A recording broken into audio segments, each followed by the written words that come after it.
জেলা প্রশাসক সম্মেলনে উদ্বোধনী অনুষ্ঠানে প্রধানমন্ত্রী বলেছেন, সরকার রাজনৈতিক পরিচয়ের ভিত্তিতে বৈষম্য করতে চায় না।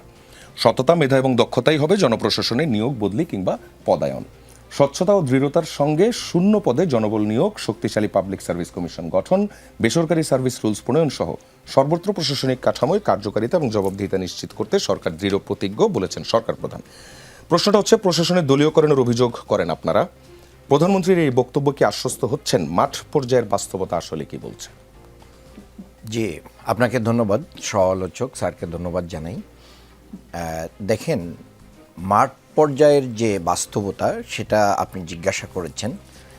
আজকে এই মুহূর্তে আমি বিশেষ করে অভিনন্দন জানাতে চাই জাতীয় সংসদে আমাদের যারা নারী সংসদ সদস্য হচ্ছেন, তারা শপথের জন্য গিয়েছেন এবং আমি তাদেরকে অভিনন্দন জানাই। যে কথাটি আপনি বলেছেন যে আমাদের প্রশাসনের ব্যাপারে যে স্বচ্ছতা, মেধার কথা বলা হয়েছে এবং নিয়োগের ব্যাপারে স্বচ্ছতার কথা বলা হয়েছে, সেখানে কিন্তু ঐকমত্য কমিশনে রাজনৈতিক দলগুলোর একটা মতামত ছিল যে সাংবিধানিক যে প্রতিষ্ঠানগুলো আছে সেই প্রতিষ্ঠানের ভিতরে কিন্তু পিএসসি আছে, মানবাধিকার কর্মী আছে, তারপরে আছে হচ্ছে আপনার মানবাধিকার কমিশন, এর মাঝখান দিয়ে আছে আপনার স্বাধীন বিচার ব্যবস্থা এবং অন্যান্য যে সাংবিধানিক সংস্কার। সেই জায়গা কিন্তু সরকার পাশ কেটে গেছে। আপনি যদি পিএসসিকে দলীয় লেজুর ভিত্তির ভিতরে রেখে দেন, তাহলে আপনি কিভাবে একটা মেধাবীদেরকে সেখানে দিবেন? তখন তো দলীয় নেতাকর্মীদের সেখানে আশ্রয় প্রশ্রয় হবে।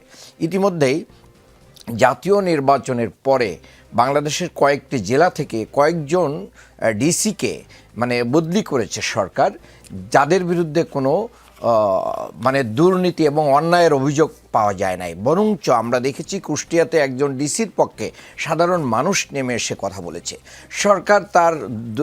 সরকারের সাবেক একজন এমপি সেখানে মন্তব্য করেছেন যে এই যে আমরা কাজটা করে দিলাম। তাহলে আমরা বলেছি বলেই এটা হয়েছে, বিএনপির একজন নেতা বলবে তাই একজনের বদলি হয়ে যাবে ডিসি। তাহলে এখানে সততা, যোগ্যতা, মেধার কোনো দাম নেই। আমি মনে করি এই কথার সাথে, সরকারের এই কথার সাথে বাস্তবতার কোনো মিল নেই। আমাদের স্বরাষ্ট্রমন্ত্রী গতকালকে একটা কথা ভাইরাল হয়েছে যে সেখানে বলা হচ্ছে যে এখানে দলীয় লোকরা আসবে, খেয়াল রাখবা আর কি। তো খেয়াল রাখতে হবে, এভাবে তো সততা, দক্ষতার যোগ্যতা তৈরি হবে না। আজকে থানা ঘেরাও হয়েছে একজন দুর্নীতিবাজ বা একজন অন্যায়কারী। মাঝখানে আমি একটু আপনাকে একটা ইনপুট দিই, সেটা হচ্ছে আপনি বলছিলেন স্বরাষ্ট্রমন্ত্রী রমনা থানায় তিনি যে ভিজিটে গিয়েছেন, এরকম একটা বলেছেন এখানে খুব স্লো একটা সাউন্ড এসেছে যে এখানে দলীয় লোকরা আসলে একটু দেখবা। এইটার পরে উনি আরেকটা লাইনও বলেছেন যে সবকিছু যাতে আইনের ভিত্তিতে হয়। হ্যাঁ, আইনের ভিত্তিতে হবে, কিন্তু তাহলে আইনের ভিত্তিতে হলে দলীয় লোকদের নামটুকু উচ্চারণ না করলেই বেটার হতো। এই যে এটা উনি ওপেন ক্যামেরায় বলতে পারতেন, কিন্তু উনি আস্তে করে এটা বলতে যে এটা হয়তো ক্যামেরা অন ছিল, যে কেউ এটা ধারণ করে ফেলেছে। এটা আমি মনে করি যে ভিতর আর বাহির এক হওয়া উচিত। ইতিমধ্যে কিন্তু আমাদের স্বরাষ্ট্রমন্ত্রী প্রমাণও করে ফেলেছেন যে ওনারা যে চাতুর্যতার আশ্রয় নিয়েছেন ঐকমত্য কমিশনে, সেটা সংসদে খোলাখুলি বলেছেন যে আমরা নির্বাচনটা যাতে হয়ে যায়, বাধাগ্রস্ত না হয়, এই জন্য আমরা সব কিছু মেনে নিয়েছি। তাহলে কি বোঝা গেল যে বাংলাদেশের যে কাঙ্ক্ষিত যে সংস্কারটা দরকার ছিল, এদেশের জনগণ চেয়েছিল, যার জন্য এই প্রায় 2000 শহীদ এবং 30,000 আহতদের এই কুরবানি হলো, সেটার যে মৌলিক যে বিষয়গুলো ছিল সেটা সরকার বাইপাস করে এটা সংসদে না উঠিয়ে, আলোচনার টেবিলে না উঠিয়ে এবং 69% মানুষের গণভোটের রায়কে বিধ্বঙ্গলি দেখিয়ে সরকার মূলত জনগণের সাথেই প্রতারণা করলো। আমি মনে করি এইভাবে জনগণের রায়কে যারা বিধ্বঙ্গলি দেখাতে পারে, তাদের কাছ থেকে আগামী দিনে স্বচ্ছ মেধার ভিত্তিতে নিয়োগ এবং অন্য জায়গায় যেটা হওয়ার কথা সেটা তো হওয়া সম্ভব না। আচ্ছা, যে কথাগুলো এসছে সততা, মেধা এবং দক্ষতা, এর বাইরে কি কি নিয়োগ হয়েছে? যে সততা, দক্ষতা এবং মেধা, এর বাইরে কি কি নিয়োগ হয়েছে দলীয়ভাবে? এখানে তো নিয়োগ দেওয়ার ক্ষেত্রে যেটা দেখা গেছে, ইতিমধ্যেই কিন্তু অনেকগুলো ভাইস চ্যান্সেলরের নিয়োগ হয়েছে বিভিন্ন বিশ্ববিদ্যালয়। সেখানে সকল মহল থেকে কিন্তু এটার প্রতিবাদ এসেছে যে দলীয় ক্যাটাগরিতে ভাইস চ্যান্সেলর নিয়োগ দেওয়া হয়েছে, আগের চেয়ে লো ক্যাটাগরির প্রোফাইল আলাদেরকে নিয়োগ দেওয়া হয়েছে। এই যে যারা দলীয় লেজুর ভিত্তি করে, যারা নির্বাচনী কাজে সরাসরি স্লোগান দিয়েছে বিশ্ববিদ্যালয়ের ভিতরে, তাদেরকে ভাইস চ্যান্সেলর করা হয়েছে। এবং সমালোচনার মুখে সরকার কিছুটা হলেও এটা এখন স্টপ রেখেছে, বাকিগুলো কি করবে সেটা সরকারের সময়ই বলে দিবে। তাহলে নিয়োগ দিচ্ছে না কোথায়? বাংলাদেশ ব্যাংকের গভর্নর কিসের ভিত্তিতে নিয়োগ দেওয়া হয়েছে?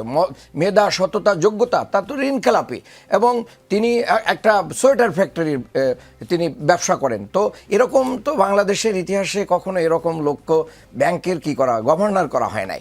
বরঞ্চ তিনি এসে ব্যাংক রেজুলেশন বিলটা যে সরকার যে পাশ করে দিল, এটার মাধ্যম দিয়ে দুর্নীতিবাজ এবং যারা অস্বচ্ছ, অনৈতিক তাদেরকে প্রমোট করলো সরকার। কাজে এই ব্যাংক রেজুলেশন আইন তো পাশ করার সুযোগ ছিল না। এই জায়গায় আমি মনে করি যে সরকার অনেক বড় ধরনের অন্যায় করেছে। গুম, খুন, আয়নাঘর, যেটা সবচেয়ে বড় একটা মানে বাংলাদেশের না শুধু বিশ্বের রাজনীতিতে এরকম আয়নাঘর শব্দটা কখনোই ছিল না। তো আমরা তো আবু গারিব কারাবারের কথা শুনেছি, অনেক কিছুর কথা শুনেছি, কিন্তু এই জায়গার আইনটাও কিন্তু মানে পাশ করা গেল না। এবং সবচেয়ে দুর্ভাগ্যজনক যে ইলিয়াস আলীর স্ত্রী তার নিজের স্বামীর বিচার চেয়েছেন কিন্তু পক্ষে ভোট দিতে পারেন নাই। সংসদে এই বিলটা খারিজ হয়ে গেছে, এটা উত্থাপন হয় নাই, এটা পাশ করা যায় নাই। তাহলে বিচার বিভাগের স্বাধীনতা আপনি নিশ্চিত করবেন না, পিএসসির স্বাধীনতা নিশ্চিত করবেন না, মানবাধিকার কমিশনের স্বাধীনতা নিশ্চিত করবেন না, আপনি দলীয় লেজুর ভিত্তির ইয়ে করে আপনি কি করবেন, ক্ষমতাকে কুক্ষিত করার যে প্রয়াস সেটাকে রাখবেন। এটার মাধ্যম দিয়ে মূলত সততা, মেধা, যোগ্যতা এবং নৈতিকতার ভিত্তিতে নিয়োগ দেওয়া যায় না।